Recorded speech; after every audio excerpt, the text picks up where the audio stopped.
Chris Coons didn't just step into a Senate hearing that day. He stepped into history. Facing Kash Patel across the room, Coons reminded him of a promise that once carried the weight of trust, that the FBI would remain free from politics, free from retribution, free from loyalty tests. But now, years later, the cracks in that promise are showing. Top officials have been forced out, lawsuits are piling up, and whispers of a bureau reshaped for political gain are no longer whispers, they're headlines. Coons didn't waste time with soft questions. He cornered Patel, pressing him on firings, budget cuts, oversight failures, and evasive answers that only raised more suspicions. Start by reading something you said to me during your confirmation hearing under oath. I have no interest, no desire, and will not, if confirmed, go backwards. There will be no politicization at the FBI. Then you looked me in the eyes and said there will be no retribution actions taken by the FBI should I be confirmed as director. I told you that in your office. I tell you that again today.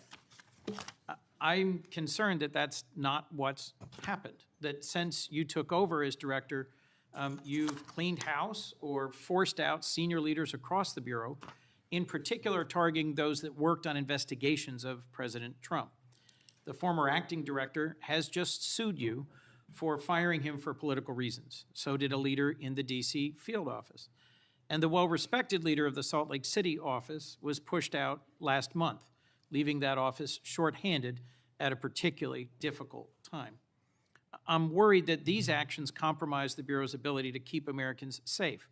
Hundreds of agents have resigned. You are lowering application standards to fill vacancies. You've reassigned large numbers of agents to work on immigration and street crime, issues other law enforcement agencies can handle, perhaps more effectively with the FBI, but I'm concerned that this compromises the Bureau's ability to address national security risks, uniquely its capability.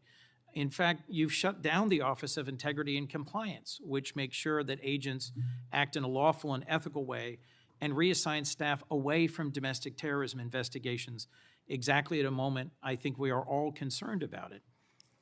I also have to ask, you came before the Appropriations Committee in May and told us you wanted a $500 million budget cut for the FBI, literally an effort to defund the police. I am grateful for the work of the men and women of the FBI. They've done great work this year in Delaware, partnering with the Dover Police Department to support human trafficking victims, partnering with the Middletown Police Department on armed robbery and carjacking. And it's urgent, I think, that we fix the direction and the prioritization within the FBI. And I wish we could focus on those efforts today. But I'm seeing an FBI leadership more focused on social media clout and on political revenge than on fighting crime. Director, have you ever ordered that an FBI employee be terminated because he or she worked on an investigation into President Trump? Senator, thank you. One quick correction for the record. There's 280 NV investigations. I gave the incorrect number to Senator Hawley. Thank you. Understood. As far as a lot of your statement, I disagree with it, and I'm happy to address it. But the only way, generally speaking, an individual is terminated at the FBI is if they have violated their oath of office, violated the law, or failed to uphold the standards that we need them to have at the FBI. So those who say that they've been fired because of working on investigations into President Trump are lying or misrepresenting? Well, those matters are alleged in litigation, which is ongoing, so I can't comment on those specifically. Could you comment on why you fired former acting FBI Director Driscoll? I can't because it's ongoing litigation. Could you say now definitively under oath that the rank and file agents who were assigned to work January 6 cases will not be terminated because that's what they were assigned to do? I've said it before and I've said it again. Your case assignment, as I was given case assignments when I was a young prosecutor, does not dictate your career or your termination. Thank you. Then let me go to the appropriations question. In May, you testified before the subcommittee on which I serve, defending the president's request that we slash the FBI's budget by about $500 million. The day before, you testified the opposite in front of the House. Where are we in terms of the budget request? Senator Graham earlier said if you're requesting more funding for more agents, let us know. We're nearing the end of the fiscal year. In front of the committee on which I serve here in the Senate, your request was for a reduction of hundreds of millions of dollars. Where are we? Where we are in the budget cycle is we at the FBI are in support of the president's budget, and we are in support of eliminating waste, fraud, and abuse. We've already identified tens of millions of dollars of duplicative contracts that the FBI was spending on software and private sector engagements. We've also identified duplicative workloads. So we are transitioning those folks out of doing the same thing twice over and into the field. And that's my focus right now. And the move of the FBI headquarters is also going to save the FBI $3.5 billion in the American taxpayers. So we're focused on eliminating waste, fraud, and abuse. And as I told Senator Graham, I'll go back and talk to my team, and if we need more, we'll let you know. Are you planning any additional reductions in force, Director? No. How many vacancies are you currently trying to fill within the agency? In terms of the 1811 ranks, there's a few hundred open vacancies that we have funded. And so we're filling all of those with our hybrid 1811 program and our new recruitment program, and I think a lesser amount of IAs and SOS. So if hundreds of agents have retired or taken the fork in the road offer, and you have vacancies, but you're requesting $500 million less, how does having fewer FBI agents help you tackle violent crime and address our national security issues? Just to put it in perspective, cybersecurity Senator, issues? sorry, I didn't mean to cut you off. If we had this $500 million, we've done the math. It would take us 14 years to onboard every vacancy that's on the books currently at the FBI, because we can't hire these folks and train them overnight. It's a years-long process. So we are currently focused on recruiting the best and filling the positions to the best of our needs. And we, even if we had this extra money, wouldn't be able to hire them overnight. We're looking for where the need is greatest, where in the country we need to send them, and how we can change the training requirements, which is why I'm thrilled to have police officers. They might not have a college degree, but they got the street smarts and the cop smarts to become FBI agents, and that's what we want. Let me turn to Section 702. Yes, sir. When you testified in front of the CJS subcommittee, we talked about this issue. You told me you were in favor of reauthorizing FISA Section 702 when it expires next year, Right. so long as the reforms implemented last year, reforms like better training for agents and real consequences for inappropriate searches of Americans' communications, were maintained. You also said that you had some ideas about how to make Section 702 better going forward. Can you give me an update on the FBI's implementation of these reforms and the direction you think it should go? Absolutely. I think you're referring to the query process, and if you're not, let me know. But any instance of abuse or mistakes that were made in the query process have now been changed. It used to be you can make multiple mistakes and continue to access the query database system. I've changed that. If you make a mistake, you're immediately sidelined, a review is conducted, and if it was an actual mistake, i.e., there should have been S on the end of that name and there wasn't, then we put you back in. But we have to review those matters. So that's happening. And if there was an intentional mistake, you have no more access to the 702 query system and its database. So we've also done an audit of the entire The tension in that room wasn't just about one man's leadership. It was about whether America's most powerful law enforcement agency is quietly turning into something it was never meant to be, a weapon of politics. And the stakes? Nothing less than the credibility of justice itself. When Chris Coons looked Kash Patel in the eye during his confirmation, the promise was crystal clear. There would be no politicization inside the FBI, no acts of retribution, and no bending of justice for political convenience. It wasn't a casual statement. It was sworn under oath, a declaration meant to protect the very foundation of the Bureau's independence. But as Coons laid out in the hearing, reality tells a far darker story. Senior leaders who had served for decades were suddenly forced out. Respected field office directors were pressured into retirement. And in some cases, lawsuits now claim firings were carried out for political reasons, not professional misconduct. That's not speculation. It's in black and white, filed in court. For the rank-and-file agents who remain, the message couldn't be clearer. Your career may depend not on your performance, but on whether your work offends those in power. That kind of culture sends shockwaves through every corner of the Bureau, eroding morale and undermining the very independence Patel once vowed to defend. Coons' challenge wasn't just about broken words. It was about whether the FBI is still anchored to its mission or drifting into dangerous territory. Chris Coons didn't stop at broken promises. He turned the spotlight on what many now call a quiet purge inside the FBI. In just a short span, some of the most respected figures in the Bureau were pushed out. The former acting director filed suit after claiming his removal was politically motivated. A seasoned leader in the D.C. field office faced the same fate, and the highly regarded head of the Salt Lake City office was forced out, leaving that region critically understaffed during one of its most difficult periods. This wasn't just a reshuffling of desks, it was a dismantling of institutional experience.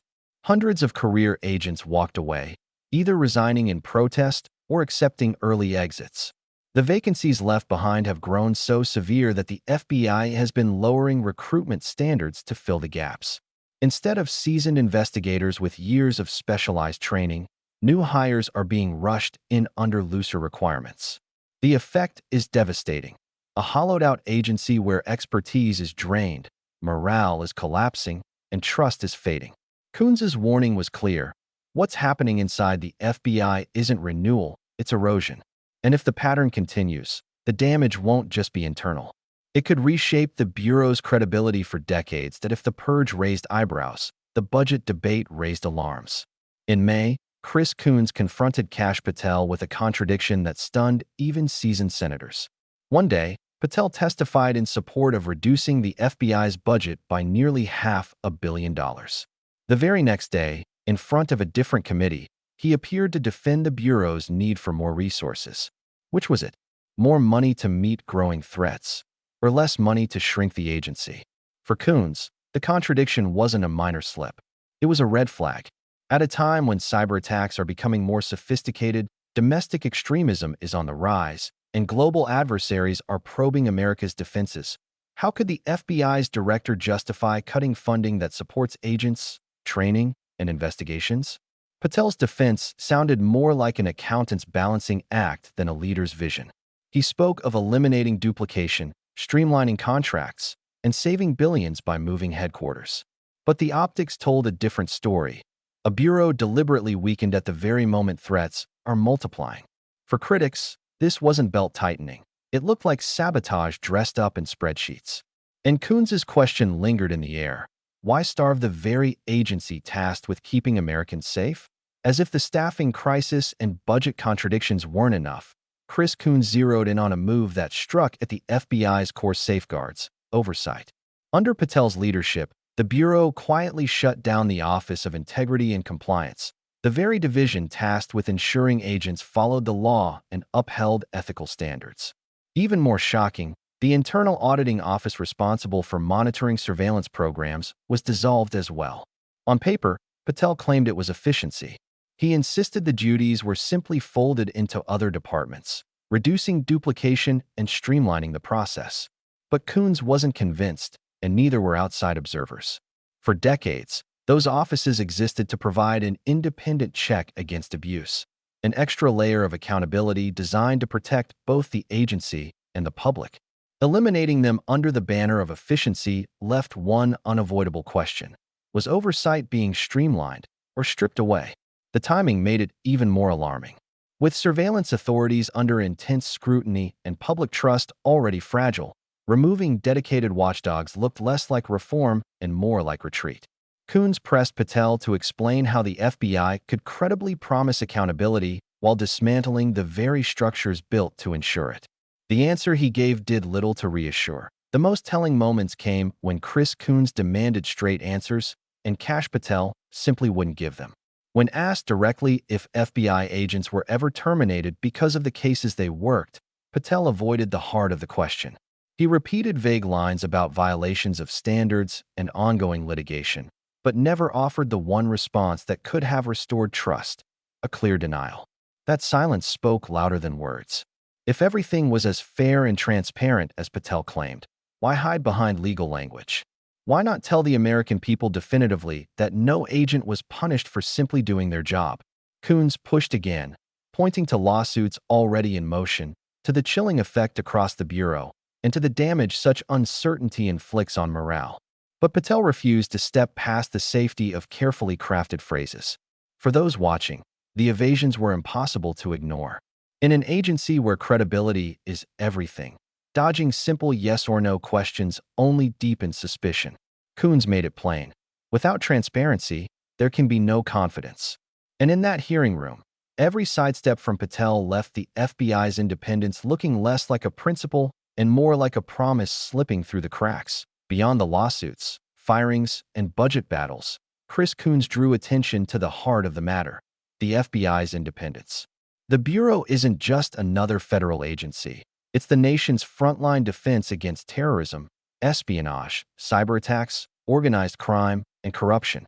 Its power is immense, but so is its responsibility.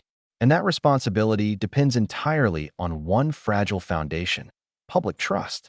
The moment Americans start to believe the FBI answers to politics instead of the law, its credibility collapses. Without credibility, badges mean less, investigations carry less weight, and even successful prosecutions risk being dismissed as partisan games. That's the danger Coons highlighted: the slow erosion of trust that can hollow out the Bureau from within. It's not just about today's cases. Lowered hiring standards, dismantled oversight, and forced resignations chip away at institutional memory and expertise. Once that knowledge is lost, it cannot be replaced overnight. The result is an FBI less capable, less respected, and more vulnerable to outside influence. Coons's questioning revealed more than Patel's evasions. It exposed a larger truth: if independence is compromised, the very agency designed to protect democracy could unintentionally help unravel it. By the end of the exchange, Coons had done more than challenge Kash Patel's leadership. He had framed the fight as a crossroads for democracy itself. The stakes weren't abstract. They were brutally clear: independence versus influence, professionalism versus politics, the rule of law versus loyalty tests. If the FBI bends under political pressure, every investigation it touches risks being stained by doubt. Think about what that means in practice. Counterterrorism cases could be dismissed as partisan. Corruption probes could be seen as vendettas. Cybercrime crackdowns could be twisted into political narratives.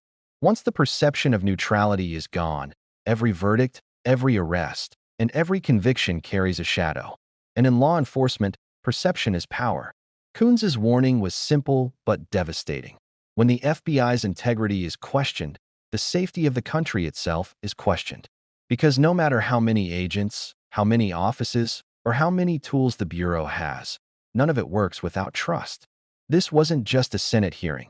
It was a mirror held up to an institution in crisis.